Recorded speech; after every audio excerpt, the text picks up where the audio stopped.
So, today we're going to once again talk about some Forest Attribute Aurorians, to clear up which one of these are the best ones out there.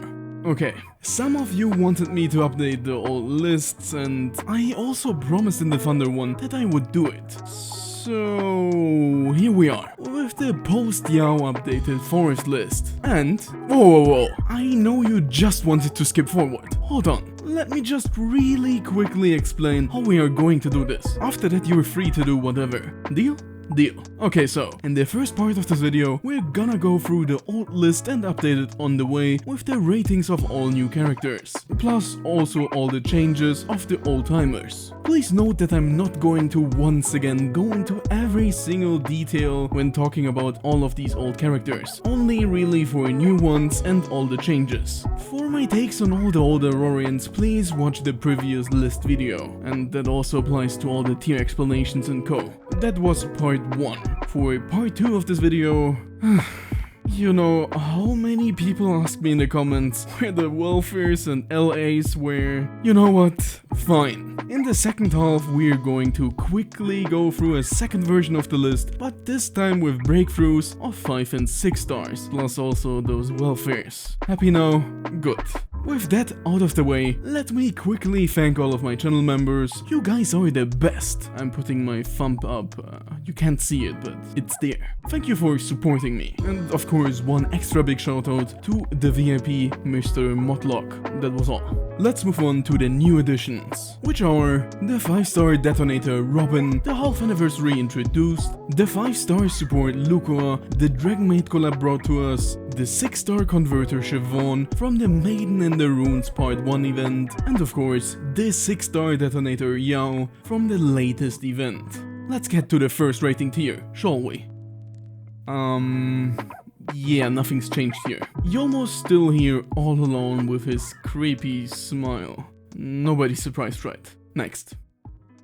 Well, Silva is still the only DPS. He has a weird TP, but at least some death threat. On the supporting side, however, nothing's changed as well. Clover remains the most miserable poison support, Leia is still pretty funny, but not exactly useful, and you should still look out for Athena.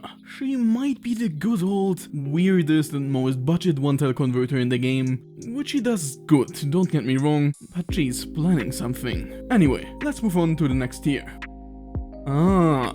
Finally some changes. First off, we of course have the newest addition to the 5-star gacha pool, who is coincidentally also Dana's sister, which is going to matter later on. Robin. Okay, wait a minute. Let me just, really quickly Ctrl-C, Ctrl-V. Yeah, that looks decent enough. What am I doing? Well, I'm basically just repeating what Tourdog did while designing Robin, as she's almost 1-for-1 Dana, okay? AKA a good damage buffer versus foes on element tiles. But she has a better chain and a worse active. Also, she's Forest, which automatically makes her a bit worse, as Forest is just way too stacked. Good luck getting a spot for Robin when you're already looking at that line. And speaking of Forest's overall level of quality being too high, you know how Beryl is always sad? Yeah, that's the reason. Not the crystals, but her being bullied out of her position by basically everyone here. And the newest Detonator edition definitely doesn't help, as sadly, Beryl's main gimmick of crystal stacking for big damage is cool and all, but often way too high effort and just straight up worse compared to what other DPS alternatives have to offer. So she's at least for now not really worth a team slot and falls down to solid.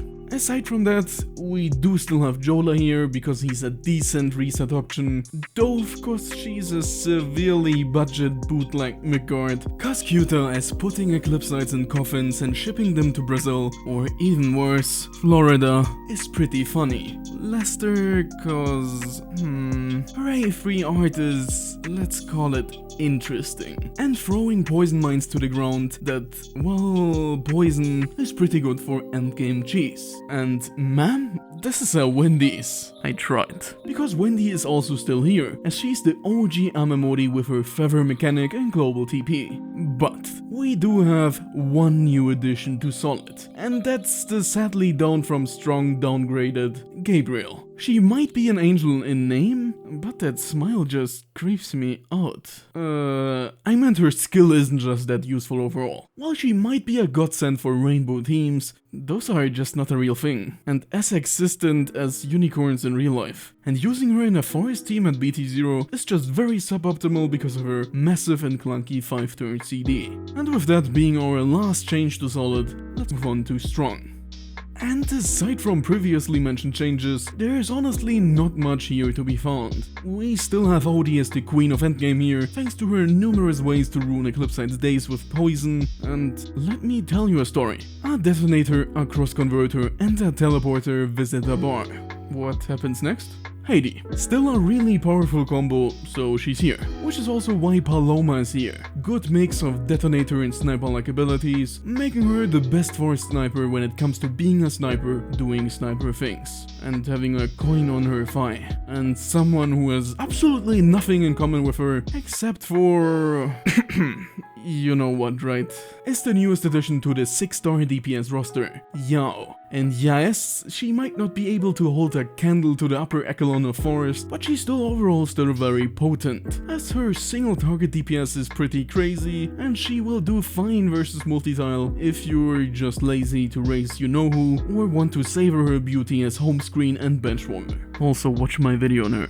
For the supporting side of things, Uriah is still here as she's continuously praying and healing her way up to the top of the healer department. Number 1 Deer Breeder Naro XXL also prevails as she still provides a really unique tile cleansing ability plus a global teleport, which is a pretty handy combo. The only thing is, her deer do be looking kinda sus. And someone who radiates a similar energy is I forgot what I wanted to say. Let's just go with Long Lukua. She's new and collab limited, so many of you might have missed out on her, which is a shame as she's a rare kind of skill damage support that has infinite potential for the future and already offers good results with characters like Paloma, Mythos, and most importantly Lola, which is why she's here. And weird question, do you like origami? No? Well, she's not gonna like that. I would change my answer if I were you. 1, 2, 3... You love it? Great! That means you will most likely also like Pasolo, who's sad, depressed, and excels at making enemies bleed with paper cuts, and she also converts. That's all you need to know. Trust me, bro. My dog works for the nearest tour bus. That's also why I can with confidence say, Louisa and Cicada are still very strong. One sets up big burst combos with huge amounts of conversion, the other enables them with double chain shenanigans. Easy, right? Wait, did you see that? That's not a plane, not a meteorite. It's Spider-Man? Or how she's called in Alchemy Stars, Siobhan. Spider-Man does whatever a Siobhan can. Like for example throwing a huge spider onto some tiles, causing them to change their color to green in disgust. Okay, just converting 4 tiles in one of the 2 stereotypical Tetris shapes to green on a 3-turn CD, which is pretty good. And also an incredible strong ability, and is only really held back by the rest of her kit not exactly being the best, and Forest having not as many free team slots, and also the slight restriction through the onto your Forest Tetris shapes. But in general, she is always a valuable addition to your roster if you are not already stacked to the brim with spiders. And well, that's it. Hold on. I wanted to bump Mugard up, but I just can't. Even though she's just overall really strong, there's nothing really unique or must-have about her. Sure, she's a really good sniper, but not the best. She has a really good teleport, but there's other good alternatives. So yeah, she stays here for now, and while she does that, we are very quickly going to move away from here so that she doesn't catch up with us. So move. Well, nothing changed here, huh? Arya is still one of the most insane damage dealers, Hero is still absolutely dumb crazy with her continuously good damage output and ability to provide selectile conversion, and Forta converters are still the standard of peak conversion when we ignore BTs. Speaking of that, I know I promised something, so let's change it up for a second. Okay, we're still working with the same list, but I'm just gonna add some notable BT3s and MBTs that actually make a difference for certain 5 and 6 stars. And yeah, also the welfares are also there. So let's go again, this time a bit faster but step by step. For Solid, BT3 and MBT Gabriel are not here to be found, as Preemptive gets rid of some of her clunkiness and MBT gives her more viability in a mono forest team, making those two our first new additions to Strong. And those are already going to be some of our last ones, as there aren't really that many game-changing BTs here. But there's still the Forest Welfare Lola, and who would have thought she's busted. Insane amount of skill damage for Welfare, plus a global sniper chain. What can I say? She's just really good for a free character.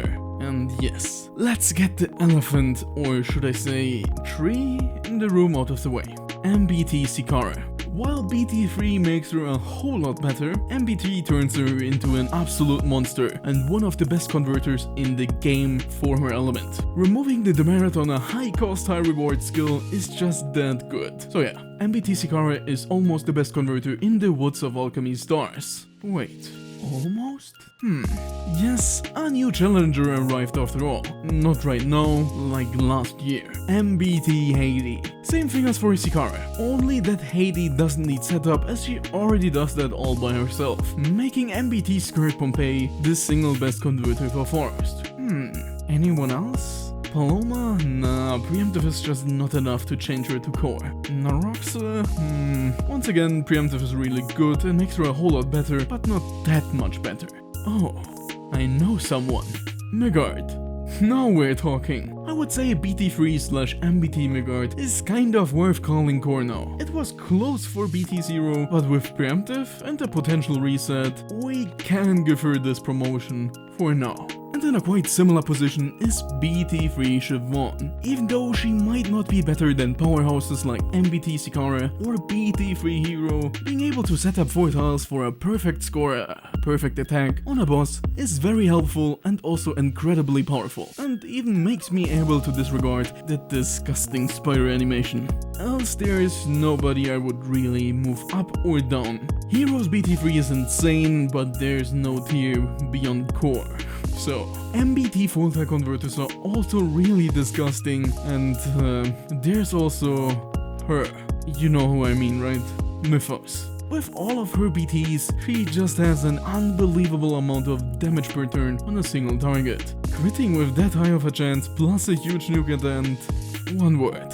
Stacked. And it's also what I've been calling Forest for months now, and I'm not gonna stop, as it offers some of the strongest Aurorians in both damage and utility aspects, and barely has any characters that are lacking what you would call straight up bad. And most of the BTs are kind of huge as well. Just look at Haiti, Gabriel gets a lot better, Hero gets even better, no words, just stacked. And you're happy now, right? You got the updated list plus welfares and BTs. That has to be enough, right? Wait, you want the fire one too? Or you will unsub? Whoa. Okay, fine, after the next event, okay? But it was enough for now, right? Cause that was all from me. Have a nice day and see you next time.